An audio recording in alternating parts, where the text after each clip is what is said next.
এবার ঈদের দ্বিতীয় দিন রাতে গিয়েছিলাম ডিনার করতে, তাও মাত্র 1000 টাকা বাজেটে। তো 1000 টাকা বাজেটে কত ইয়াম্মি এবং ডিলিশিয়াস খাবার খেয়েছি সেটাই আজকে আপনাদের সাথে শেয়ার করব।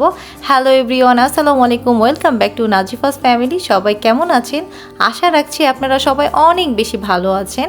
আজকের ভিডিওতে আপনাদের সাথে শেয়ার করব আমার ঈদের দ্বিতীয় দিন কেমন কেটেছে সেটা। সত্যি কথা বলতে কি, ঈদের দ্বিতীয় দিনটা আমার একদমই ভালো কাটে নাই। কারণ হচ্ছে সকাল থেকে সন্ধ্যা পর্যন্ত আমি ঘুমিয়ে কাটিয়েছিলাম। এরপরে সারাদিন যেহেতু একটানা ঘুমিয়েছি, কোনো কিছুই খাওয়া দাওয়া করিনি। একেবারে সন্ধ্যাবেলায় গিয়েছি বাইরে খেতে, মানে ঘরে আর খেতে ইচ্ছা করতেছিল না, মন এত বেশি খারাপ ছিল। ঈদের দ্বিতীয় দিনই মনে হয় সবাই ঘুরতে বের হয়, আর আমি ঈদের দ্বিতীয় দিনই হচ্ছে সারাদিন ঘুমিয়েছি। খুবই মন খারাপ ছিল, তো ভাবলাম যে বাইরে ঘুরলে ভালো লাগবে। আসলে তাই হয়েছে, বাইরে ঘুরতে গিয়ে মনটা একেবারেই ফ্রেশ হয়ে গেছে। বিশেষ করে রাস্তাঘাট এত বেশি ফাঁকা ছিল, খুবই ফাঁকা ছিল।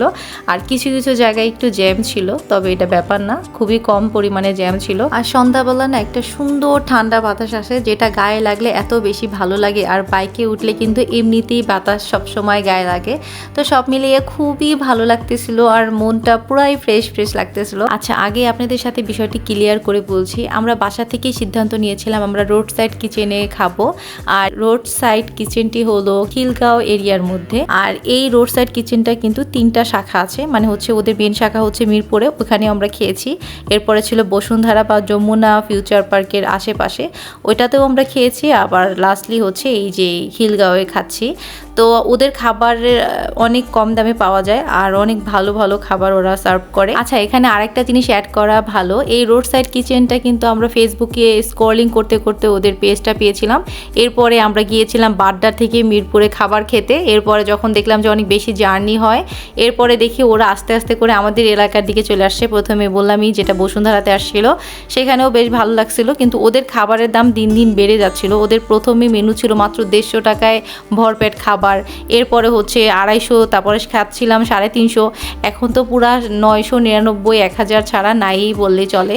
কিছু কিছু আছে আপনার 450 টাকার মধ্যে, তবে সেটা আসলে আপনার ভালো লাগবে না। যখন দুজনে যাবেন তখন দেখা যাবে যে ওই 1000 টাকার মেনুটাই আপনাদের কাছে বেশি ভালো লাগবে। আমাদের তাই হয়েছিল। আর কি বলবো, এখানকার কথা তো বলে শেষ করতে পারবো না। এই রেস্টুরেন্টের ভিতরে ঢুকে পরিবেশটা তো বেশ ভালো লাগতেছিল, কিন্তু এত মানুষ ছিল, আমরা রীতিমতো আধা ঘন্টার থেকেও বেশি সময় দাঁড়িয়েছিলাম। আর আমি সারাদিন কিছুই খাইনি, খাবো, খুব ক্ষুধা লাগতেছিল, এর মধ্যে এত মানুষ, কিছু করার নাই। সারাদিনই মন খারাপ ছিল, রাস্তায় বের হয়ে একটু মনটা ভালো হয়েছে, এরপরে আর চাচ্ছিলাম না মুডটা খারাপ করতে। তো আমরা দাঁড়িয়ে দাঁড়িয়ে মানুষজনের খাবার দেখতেছিলাম, আর চিন্তা করতেছিলাম যে কার খাবারটা তাড়াতাড়ি শেষ হবে, তাহলে ওই জায়গায় দাঁড়াই, ওখানে দাঁড়ালে সিটটা পাবো। ঠিক তাই হয়েছে। দাওয়াত খেতে গেলে যেমন সিট ধরে দাঁড়ায় থাকা লাগে, এক সরকট খাওয়ার পর আর এক সরকট খাই, ঠিক সেরকমটাই হয়েছে এবার। তো যাই হোক, অনেক কষ্ট করে আমরা সিট ম্যানেজ করেছিলাম অনেকক্ষণ দাঁড়িয়ে থেকে, আর ভিডিও নিচ্ছিলাম। কি আর করব, খাবার অর্ডার করার পরে দেখলাম যে ওরা বলতেছিল ম্যাম 40 থেকে 45 মিনিট সময় লাগবে। তো কিছু করার নাই, অনেক রাশ যাচ্ছে আমাদের, তো এইটা তো মেনে নিতেই হবে, আর কিছু করার নাই। অনেক কষ্ট করে সিট ম্যানেজ করেছি, এখন তো 40-45 মিনিট কোনো ব্যাপারই না। তো ওই 40-45 মিনিট আমি টিকটক করতেছিলাম, তারপর হচ্ছে ছবি তুলতেছিলাম, ভিডিও নিচ্ছিলাম আপনাদের জন্য, দেখাচ্ছিলাম আমি কি কি জুয়েলারি পরছি সেগুলো।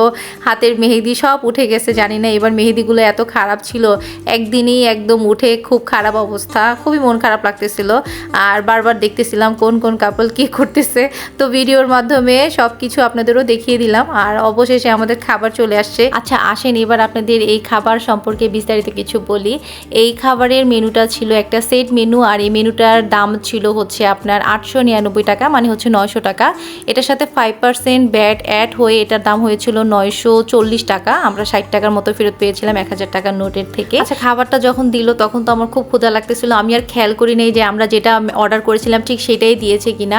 তো এরপরে আমার হাজব্যান্ড বললো যে এই আমাদের তো স্যুপ মিসিং আছে, এখানে যে স্যুপ দুটা ছিল, দুটা থাকার কথা, সেটা কিন্তু এখানে নাই।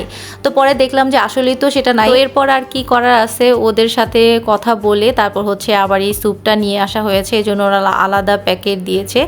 আর এটা না দিলে একই সাথে দিত। তো দেখতেই পাচ্ছিলেন 2 পাটি ফ্রাইড রাইস ছিল, 2টা চিকেন ফ্রাই ছিল, 2টা রোল ছিল, 2টা অন্থন ছিল, 2 পাটি স্যুপ ছিল, আর সাথে ছিল হচ্ছে একটা সুন্দর কোকোনাট কারি। এই কারিটা এত বেশি মজার, এত ইয়াম্মি, আপনারা রোড সাইড কিচেনে গেলে এটা মাস্ট ট্রাই করবেন।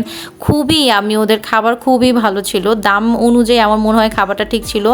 আপনার এই স্যুপটাও কিন্তু বেশ ভালো ছিল। এখানে দেখেন চিকেন এবং হচ্ছে চিংড়ির যে কোয়ান্টিটি সেটা বেশ আমার কাছে ভালো লাগছে। আর স্যুপটা খুবই লাইট ছিল, মানে হচ্ছে এত বেশি হেভি সস দেওয়া ছিল না, খুবই পাতলা টাইপের, খুব ভালো লাগছিল আমার কাছে। আর গরম গরম স্যুপ সবসময় ভালো লাগে, আর থাই স্যুপ তো আসলেই সবসময় ভালো লাগে। তো যেটা বলেছিলাম, এই যে ডাবের মধ্যে যে কারিটা দিয়েছিল এটা তো একেবারেই শেষ হয়ে গেছে। আমি এটা মন ভরে খেয়েছি, এত মজা লেগেছে। আর এত খাবার ছিল, পুরোটা শেষ করতে পারিনি, কিছুটা আমরা পার্সেল করে নিয়ে এসেছিলাম। আর আমি হচ্ছে এই জায়গাটা সুন্দর করে এক্সপ্লোর করতেছিলাম, এত সুন্দর ভিউ, কিন্তু ছবিগুলো একটুও ভালো আসতেছিল না। এর কারণ হচ্ছে ছবি ভালো ওঠার পিছনে একজন ভালো ক্যামেরাম্যানের ভূমিকা থাকে।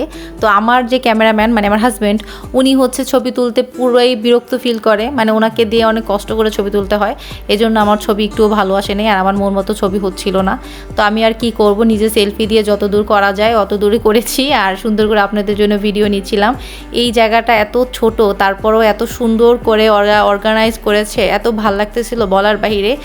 দিনে এখানে খুবই ভালো একটা ছবি আসবে, এতটুকু আপনাদের 100% শিওর দিয়ে বলতে পারি।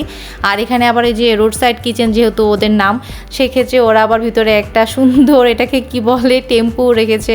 এই টেম্পুটা বেশ সুন্দর ছিল, আমার মেয়ে তো উঠে বেশ মজা পাচ্ছিল, ও তো ভুম ভুম শব্দ করতেছিল আর বলতেছিল দেখো বাবা আমি বাইক চালাচ্ছি, আর আমি আবার পিছনে বসতেছিলাম। এখানে কিছু ছবি নেওয়া হয়েছে, আর দেখেন কত মানুষ ছিল, মনে হচ্ছে যে ফ্রিতে ওরা খাবার দিচ্ছে, কিন্তু খাবার কিন্তু মোটেও ফ্রিতে ছিল না, খুবই এক্সপেন্সিভ ছিল। বাট খাবার এক্সপেন্সিভ হলেও ওদের খাবারের কোয়ালিটিটা বেশ ভালো, এটার জন্য ওরা ধন্যবাদ পাওয়ারই যোগ্য।